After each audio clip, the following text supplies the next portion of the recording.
Bismillahirrahmanirrahim. Assalamualaikum warahmatullahi wabarakatuh.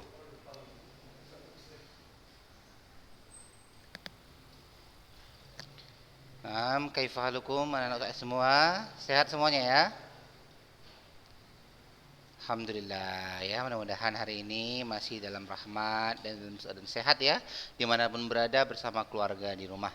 Amin ya rabbal alamin. Baik, sebelum kita beraktivitas seperti biasanya dalam setiap kegiatan kita libatkan Allah Subhanahu wa taala. Baik, coba Bang Mirja pandu doanya ya, pimpin doanya. Allahumma inni as'aluka ya. Barakallahu fiik, tafadhol.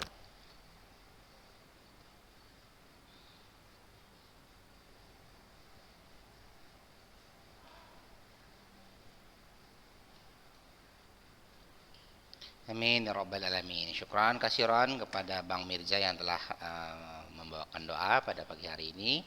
Mudah-mudahan ya kita dalam keadaan semangat terus menuntut ilmu dan terus berprestasi ya di walaupun di rumah terus tetap rajin belajar insyaallah. Amin ya rabbal alamin. Baik anak-anak sekalian, ini sudah Ustaz paparkan materi yang sudah Ustaz siapkan, yaitu materi tentang bumi ya, lapisan bumi. Bentar ya.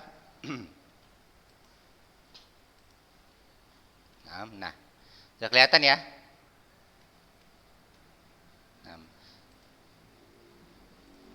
baik, adapun tujuan pembelajaran pada hari ini, anak-anak sekalian mengetahui, ya, mengetahui komponen-komponen dari bumi itu sendiri.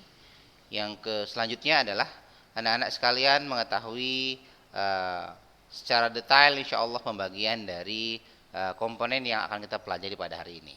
Jadi kita akan membahas bagian dari bumi insya Allah masih secara umum sebenarnya.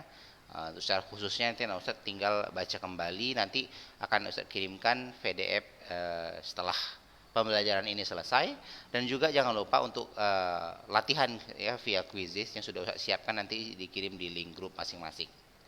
Baik. Nah, sudah kelihatan di layar tentang teks yang sudah Ustaz tulis? Sudah kelihatan? Sudah ya. Nah, jadi bumi terdiri dari 3 komponen utama, yaitu komponen gas ya disebut dengan atmosfer, komponen padat disebut dengan litosfer, dan komponen air disebut dengan hidrosfer. Nah, adapun komponen lainnya yaitu bagian es disebut dengan kriosfer, bagian tempat berlangsungnya kehidupan disebut dengan biosfer. Jadi ini adalah istilah-istilah yang anak usaha harus nanti tulis ya setelah ini. Jangan tulis sekarang nggak apa-apa, nanti saja karena nanti PDF-nya Ustaz akan berikan insyaallah. Baik. Nah, jadi inilah terkait mengenai komponen bumi ya. Nah, baik. Atmosfer. Kita sekarang membahas tentang atmosfer. Kelihatan ya di slide ya. Nah, atmosfer ya. Atmosfer berupa selimut udara yang mengelilingi bola bumi. Nah, atmosfer ini terdiri dari campuran gas-gas, uap air, dan debu. Adapun komposisi gas pembentuk atmosfer, yang paling banyak di atmosfer adalah nitrogen ya, nitrogen ya. Selanjutnya ada oksigen, ada argon, karbon dioksida, neon, metan, helium, hidrogen, xenon, ozon. Ya, inilah yang mengisi ataupun sebagai komposisi gas pembentuk atmosfer. Jadi kalau ada pertanyaan ya, coba Ustadz tes dulu ya. Coba Bang Hanif ya. Bang Hanif, assalamualaikum. Nah, kaifahaluk, sehat ya? Alhamdulillah. Nah, Bang Hanif, jika ada pertanyaan, komponen terbanyak sebagai komposisi gas pembentuk atmosfer adalah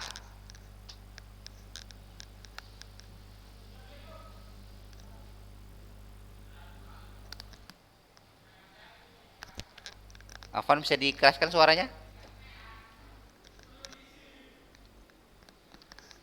nitrogen ya. Nah, ya barakallahu fiik. Nitrogen ya, jumlahnya sekitar 78,08% ya.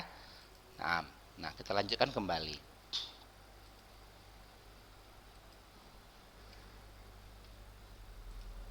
Nah, struktur atmosfer ini adalah lapisan-lapisan atmosfer dari yang terdekat dengan permukaan bumi yang kita duduki sekarang ya sampai yang terluar. Ya, yaitu dari troposfer. Ini urutannya harus berurut ya, nah semua ya. Ini harus berurut ya. Dari troposfer, stratosfer, mesosfer, termosfer dan eksosfer ya. Kalau Ustaz buat singkatannya ya, yaitu Trustra Meter X ya. Trostrameter X ya, Trostrameter X. Jadi true-nya itu troposfer, stranya troposfer, me-nya mesosfer, ternya termosfer dan exosfer. Ini harus berurutan ya, berurutan. Nanti ada istilahnya disebut dengan tropopaus, stratopaus, mesopaus ya. Itu nanti di tengah-tengah dia. Tapi hari ini kita tidak jabarkan itu ya. Kalau tropopaus itu di antara troposfer dengan stratosfer, diambil dari kata tropo juga. Tropopaus di sini dia ya. Kalau di sini stratopaus ya, di sini mesopaus ya. Nah, ini urutannya harus dihafal ya. Coba Ustaz mau coba dulu. Ada yang sudah hafal? Urutannya ada yang sudah hafal nih?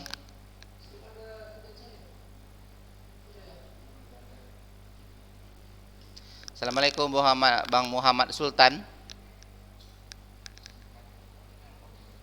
Nah, kaifahaluk Bang Sultan? Alhamdulillah khair ya. Sebentar ya. Ustaz mau kuatkan dulu volumenya.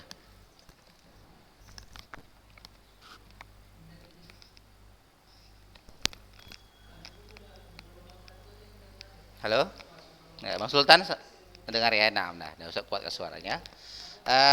Coba Abang urutkan lapisan atmosfer dari yang paling dekat dengan bumi.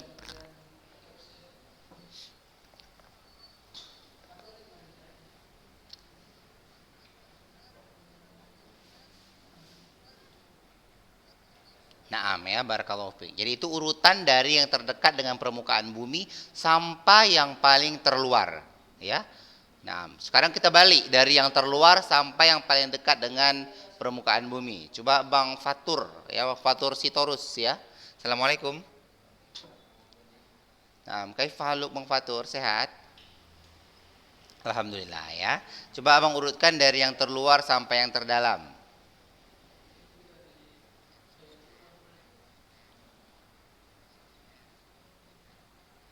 Nah, ya barakallahu fiik. Itu urutannya dari yang terluar sampai yang terdalam ya. Barakallahu fiik, benar sekali untuk Bang Fatur ya. Bang Fatur dan Bang Sultan tadi yang sudah menjawab pertanyaan ya. Nah, jadi yang sudah berdoa tadi, jadi kalau bisa aktif di Zoom ini ya.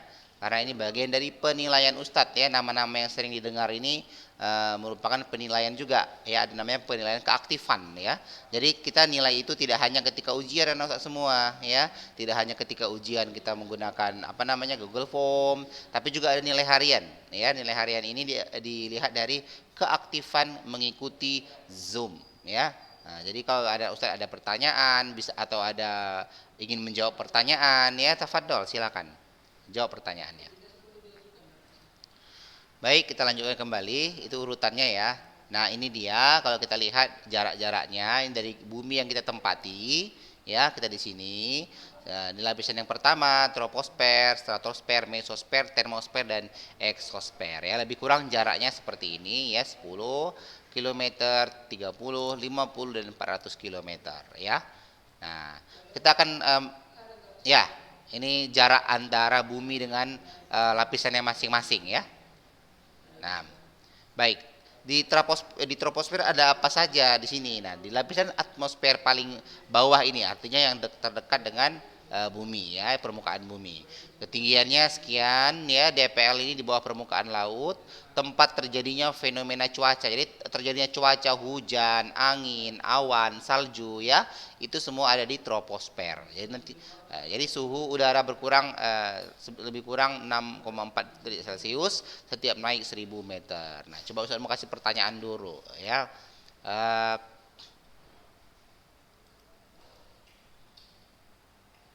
Bang Hanif ya, Bang Hanif. Assalamualaikum.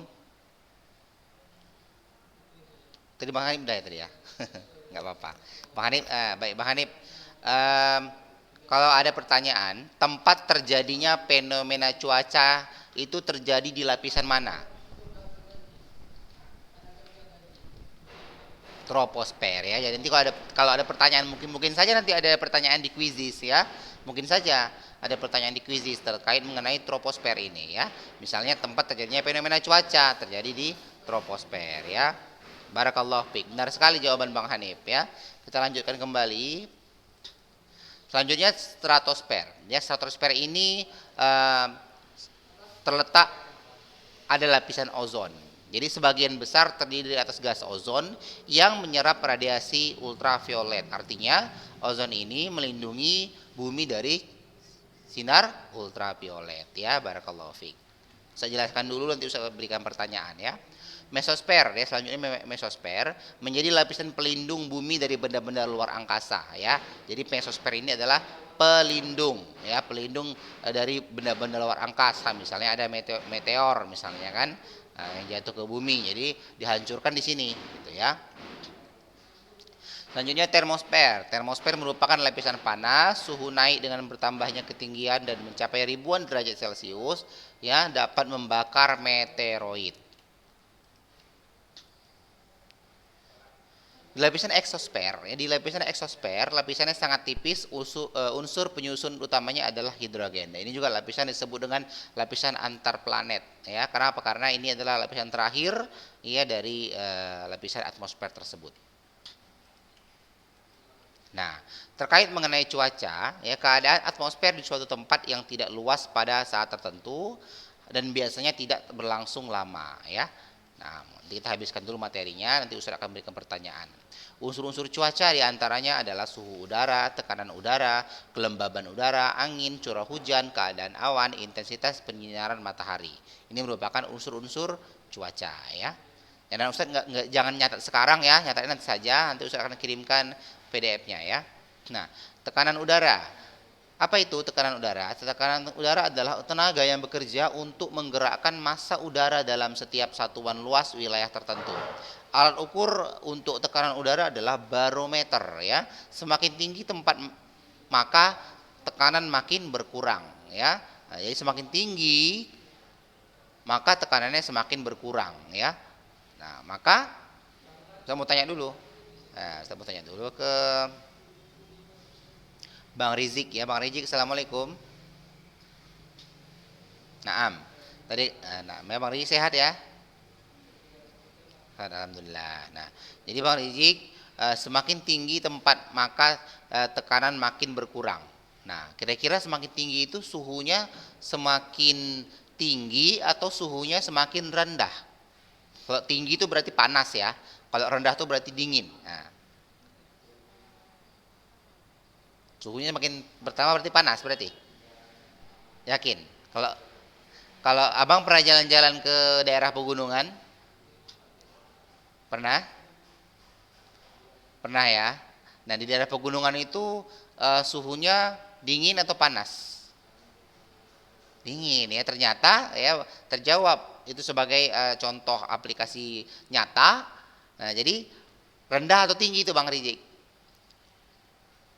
Rendah ya, berarti kalau suhu tinggi itu panas, kalau dingin itu rendah ya. Barakallahu fiik, benar sekali jawabannya. Nah, jadi ulangi sekali lagi, untuk alat ukur tekanan udara adalah barometer ya. Nah, di sini ada istilah dengan isobar. Apa itu isobar? Di sini istilahnya garis khayal pada peta yang menghubungkan tempat-tempat di permukaan bumi yang memiliki tekanan yang sama ya. Tekanannya sama. Baik, kita lanjutkan kembali.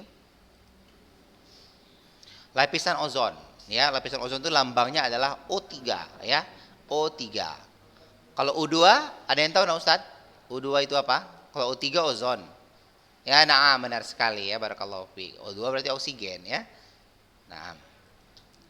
Nah, di lapisan ozon ini terdapat pada stratosfer, tadi sudah kita bahas. Nah, fungsinya apa? Menyerap sebagian besar radiasi ultraviolet yang ada di atmosfer, sehingga melindungi bumi dari radiasi matahari dan bahayanya. Konsentrasi ozon di atmosfer berubah setiap waktu. Gas CFC ini ada yang tahu kepanjangannya apa? Ada yang tahu panjangan CFC?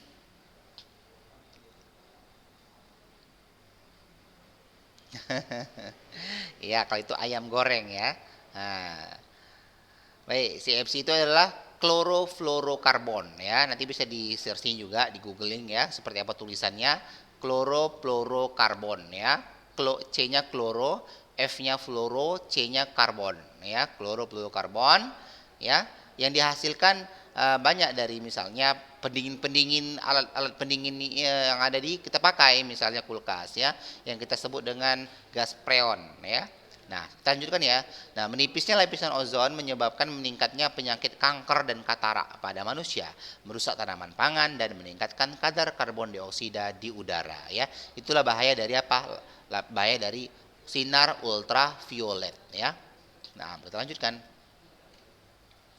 Nah, ini eh, nggak masalah, kita karena udah kita bahas di pencemaran kemarin ya. Nah, ini dia. Selanjutnya kita bahas tentang litosfer ya. Tentang litosfer. Litosfer ini ya bagian-bagiannya adalah inti, mantel dan kerak ya. Sedangkan mantel terdiri dari astenosfer dan mesosfer. Nah, ini dia bagian bumi ya, yang bagian padat ya disebut dengan litosfer. Nah, dimulai dari kerak bumi ini paling luar ya. Yang kita pijak sekarang ini adalah keraknya, kerak bumi ya. Nah, ini mantel bumi agak ke dalam sedikit ya. Inti luar ya, dan ini adalah inti dalam ya. Ini urutan dari struktur litosfer. Kita lanjutkan. Nah, di inti bumi masanya sekitar 10 sampai 13 gram per cm pangkat 3. Strukturnya ya, inti dalam ini angka-angkanya ya, angka-angkanya. Kandungannya adalah besi dan nikel ya. Kandungan di inti bumi kebanyakan adalah besi dan nikel. Nah, di mantel bumi ada apa? Mantel bumi merupakan massa cair liat dan sangat panas, terdiri dari silisium dan magnesium, ya. Berada di bagian atas inti bumi dan menempati 66% dari massa bumi. Nah, itu dia ya. Nah, kerak bumi atau kulit bumi. Nah, ini membentang di atas mantel bumi berupa massa padat yang terdiri atas silisium dan aluminium berupa batuan asam dan basa ya. Nah, kerak getas dan tidak rata sehingga mudah dipecahkan oleh gempa bumi. Kerak terdiri dari dua jenis ya, kerak. Jadi kita kan kerak bumi nih yang kita pijak ya. Nah, jadi ada kerak benua dan kerak samudra ya, ini samu ya. Kerak benua membentuk daratan dengan kedalaman antara 30 sampai 50 km. Di beberapa tempat hanya mencapai 20 km atau menyembul ke atas permukaan hingga ketinggian 65 km. Kerak samudra, tadi kerak benua ya. Sekarang kerak samudra berada di bawah permukaan laut. Ya, adanya di mana? Di permukaan laut. Lebih tipis dengan ketebalan berkisar antara 5 sampai 15 km. Nah, pembentukan muka bumi. Bagaimana pembentukan muka bumi? Ada tenaga endogen dan tenaga eksogen. N artinya dalam, X artinya luar. Tenaga dalam berarti ya. Ini tenaga luar ya. Nah, ada yang punya tenaga dalam ini? Ya, bukan tenaga dalam yang dimaksud seperti itu ya anak-anak ya. Tenaga dalam di sini maksudnya adalah pembentukan muka bumi. Di antaranya adalah gerak tektonik ya, gerak vulkanisme dan gerak gempa bumi. Nah, sedangkan tenaga eksogen itu ada pelapukan, pengikisan dan sedimentasi. Untuk tenaga endogen ya, kita pernah dengar dengan istilah gerak tektonik ya, itu adalah gerak lempeng bumi. Sedangkan vulkanis itu dari istilah vulkanik yaitu gunung berapi. Sedangkan gempa bumi ini bisa diakibatkan karena tektonik maupun vulkanis. Sedangkan tenaga eksogen ini tenaga dari luar, apa saja? Pelapukan, pengikisan dan sedimentasi ya. Demikian untuk pembentukan muka bumi. Nah, tektonisme, peristiwa pergeseran dan perubahan letak kerak bumi dalam skala besar, meliputi lipatan, patahan dan tektonik lempeng. Litosfer terdiri dari berapa lempeng? 6 lempeng utama yaitu Afrika, Amerika, Pasifik, Eurasia, India dan Antartika dan beberapa lempeng kecil lainnya. Anak-anak sekalian dirahmati oleh Allah Subhanahu wa taala, perhatikan teori tektonik lempeng ini sekilas ya, karena waktu kita juga nggak banyak lagi, yaitu teori pergerakan benua ya, disebut dengan continental drift ya, dikemukakan oleh seorang ahli meteorologi asal Jerman bernama Alfred Wegener. Semua benua di bumi menyatu membentuk sebuah daratan yang luas ya. Sekitar 200 juta tahun lalu benua tersebut terpisah dan bergerak menjauh secara berlahan. Tidak dapat menjelaskan bagaimana benua terpisah dan bergerak menjauh. Nah, itu secara singkatnya saja ya. Nah, ini kita lewatkan saja. Nah, selanjutnya nih teori pergerakan dasar laut ya. Kalau tadi teori apa? Teori pergerakan benua ya. Kalau ini teori pergerakan dasar laut ya, atau cellular spreading. Nah, dikemukakan oleh Henry Hess. Jadi bawah kerak bumi tersusun atas material yang panas dan memiliki massa jenis yang rendah ya. Teori ini mampu menjelaskan bagaimana proses terbentuknya lembah maupun gunung bawah laut ya. Kita lewatkan saja. Nah, teori tektonik lempeng, ini teori tentang proses bergesernya kerak bumi lempeng karena pengaruh arus konveksi. Menurut teori ini, seiring waktu lempeng bergerak saling menjauh dan saling bertemu, dan sepanjang sisi pertemuan saling menggesek, bertuburukan atau menunjam. Ya, proses tersebut membantu pembentukan rupa permukaan bumi. Batas antara dua lempeng dikenal sebagai sesar atau patahan. Jadi ada istilah sesar ya, bukan operasi sesar ya anak-anak ya, tapi sesar itu adalah patahan, yaitu batas antara dua lempeng dikenal sebagai sesar atau patahan.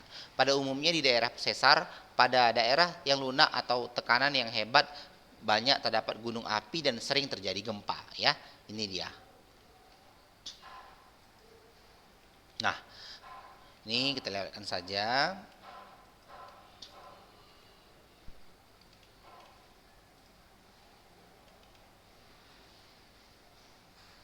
Nah, ini ada contoh soal ya. Nah, Ustaz perhatikan semua ya.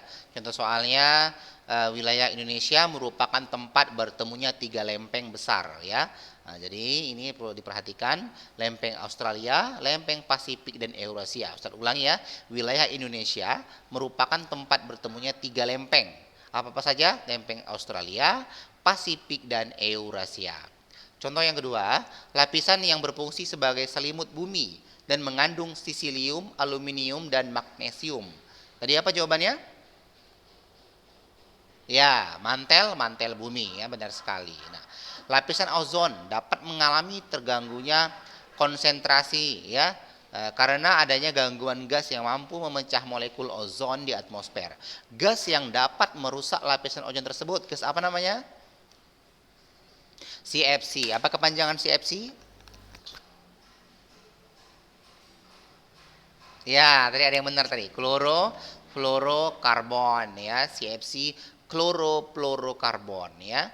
Nah, selanjutnya tempat terjadinya fenomena cuaca, hujan, angin, awan, salju dan sebagainya pada lapisan apa? Ya, pada lapisan troposfer, benar sekali ya.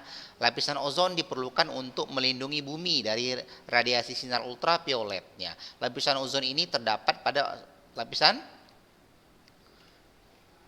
Iya, benar sekali, Masya Allah ya, lapisan stratosfer ya. Nah, dari apa yang tadi sudah Ustadz jabarkan, kita masih ada waktu sekitar 2 atau 3 menit lagi ya. Nah, Ustadz sekalian ada yang ingin bertanya, dipersilakan.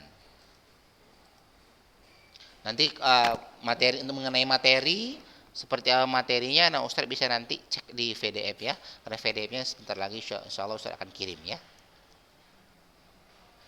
Ya, dikirim seperti biasa di grup. Ada yang ingin bertanya? Berapa soal? Soalnya insya Allah hanya ada 10 saja ya. Ya, kuisis. Atau kurang banyak soalnya, biar saya tambahin lagi. Cukup. Cukup ya. Nah, ada yang ingin bertanya? Ini masih banyak ini teman-teman yang lain ya. Ya.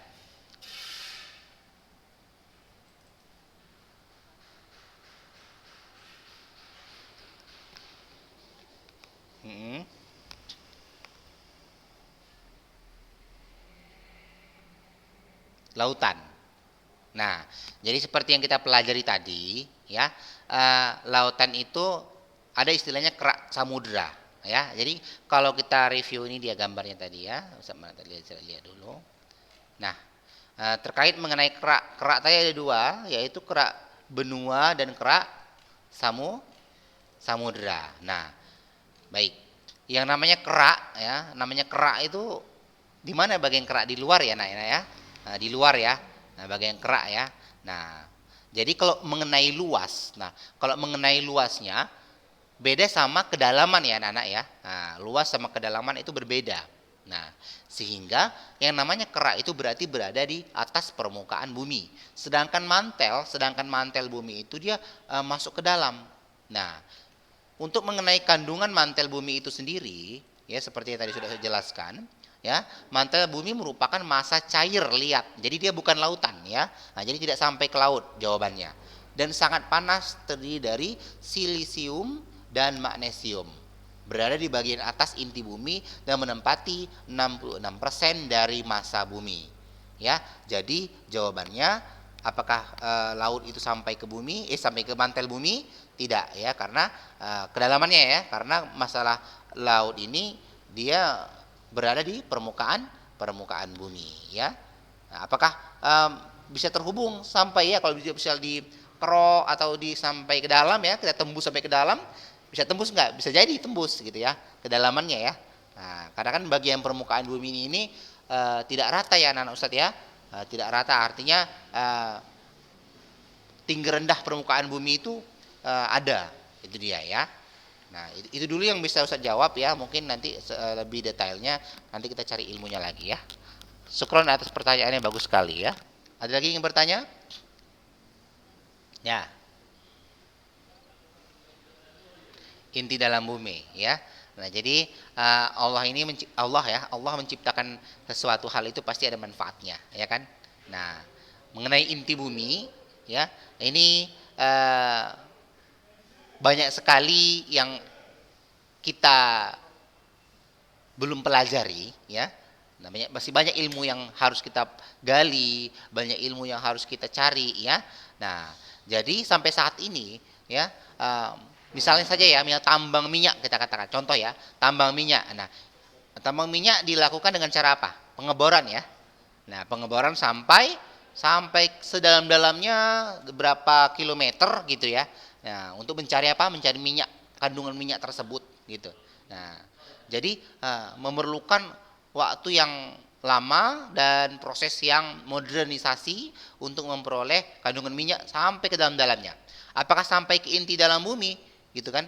Nah, kalau dilihat dari jarak yang kita pelajari tadi, sepertinya tidak sampai, ya, sampai ke inti sepertinya tidak sampai, ya.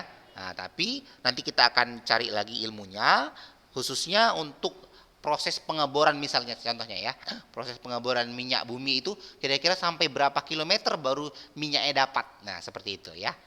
Nah, terkait mengenai apa manfaat inti bumi, pasti ada manfaatnya ya. Nah, itu dia anak Ustadz ya.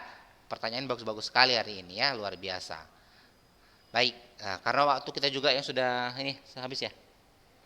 Ya, waktu juga sudah menunjukkan kita harus berpisah pada hari ini. Nah, jika ada pertanyaan ya, Ustaz senang sekali dengan diskusi-diskusi kita, serta senang sekali bisa hadir dan bertatap muka di via Zoom dengan kalian semua ya. Mudah-mudahan kita bisa bertemu kembali, dan jika ada pertanyaan yang mungkin mau diajukan kembali, silakan melalui via WhatsApp ya, boleh, ataupun di diskusi kita di Google Classroom, link kita biasanya masih simpan ya semua ya. Insya Allah ya, masih ada ya. Masih ada ya, insya Allah ya. Baik, barakallahu fikum, siap-siap setelah ini Ustaz akan kirimkan 10 soal kuisis, jangan terburu-buru. Nah, jika ada yang salah terus mau ulang kembali kuisisnya, boleh nggak? Boleh, karena Ustadz sudah membuat mode berulang. Artinya anak Ustadz yang mungkin tadi jawabannya ada yang salah, ya mau ulang lagi, boleh. Karena ini masih latihan ya. Nah, Ustadz akan ngambil nilai yang mana Ustadz? Nilai yang pertama atau nilai yang terakhir? Ustadz akan ngambil nilai yang terakhir. Artinya apa? Misalnya dia ngulang 3 kali misal ya, maka Ustadz akan ambil nilai yang ketiga ya, nilai yang ketiga ataupun nilai yang tertinggi ya. Kalau bisa 100 kalau bisa ya. Nah, karena ini masih latihan, jadi anak Ustadz bisa mengulang. Nanti kalau seandainya udah ujian nggak boleh ngulang-ngulang lagi ya. Baik, sampai ketemu kembali di lain kesempatan. Barakallahu fiik ya. Kita doa dulu. Subhanakallahumma wa bihamdika asyhadu an la ilaha illa anta astaghfiruka wa atubu ilaik. Assalamualaikum warahmatullahi wabarakatuh.